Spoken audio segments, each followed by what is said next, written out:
అని ఒక పూల వ్యాపారి, పాల వ్యాపారి, ఏ దేవస్థానం దగ్గరికన్నా వెళ్ళి చూడండి, ఎన్నో షాప్స్, అసలు కాలు పెట్టడానికి కూడా స్థలం లేనంత వ్యాపారం. ఎంతోమంది వ్యాపారస్తులు భగవంతుని నమ్ముకొని బతుకుతూ ఉన్నారు. గడ్డిని కూడా అమ్ముకునే స్టేజ్లో మనం ఉన్నాం. నీళ్ళను కూడా అమ్ముకునే స్టేజ్లో మనం ఉన్నాం. ఎక్కడైనా పంచపక్ష పరమాణాలు మానసిక ప్రశాంతతను, ఆరోగ్యాన్ని, పాజిటివిటీని, అన్ని మంచిని ఉచితంగా ఎవరన్నా ఇస్తున్నారంటే అది భగవంతుడు మాత్రమే.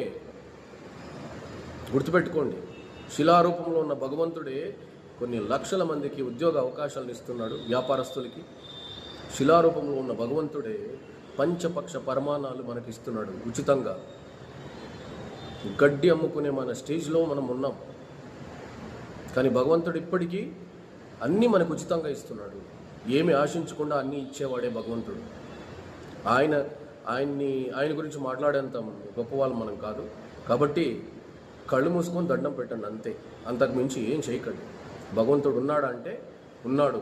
ఈ ప్రకృతిని, భూమండలాన్ని, టైంకి వర్షం పడుతుంది, టైంకి పంట పండుతుంది, టైంకి సూర్యుడు ఉదయిస్తున్నాడు, ఇవన్నీ ఎలా జరుగుతున్నాయి? భూమండలాన్ని ఎవరు నడిపిస్తున్నారు? మీ కుటుంబాన్ని మీ మమ్మీ డాడీ నడిపిస్తేనే మీ కడుపు నిండుతుంది కదా. మరి భూమండలాన్ని భగవంతుడు నడిపిస్తున్నాడు కాబట్టే మనకు కడుపు నిండుతోంది, పంట పండుతోంది, కడుపు నిండుతోంది. సో ఈ విషయం గుర్తుపెట్టుకోండి. దేవుడు ఖచ్చితంగా 100% ఉన్నాడు, నీలో ఉన్నాడు, నువ్వు చేసే మంచి పనుల్లో ఉన్నాడు, ధర్మంలో ఉన్నాడు, అన్నిట్లో దేవుడు ఉన్నాడు. సో గుర్తుపెట్టుకోండి, God is there and just what you do is ఒక నమస్కారం, అంతే. Thank you.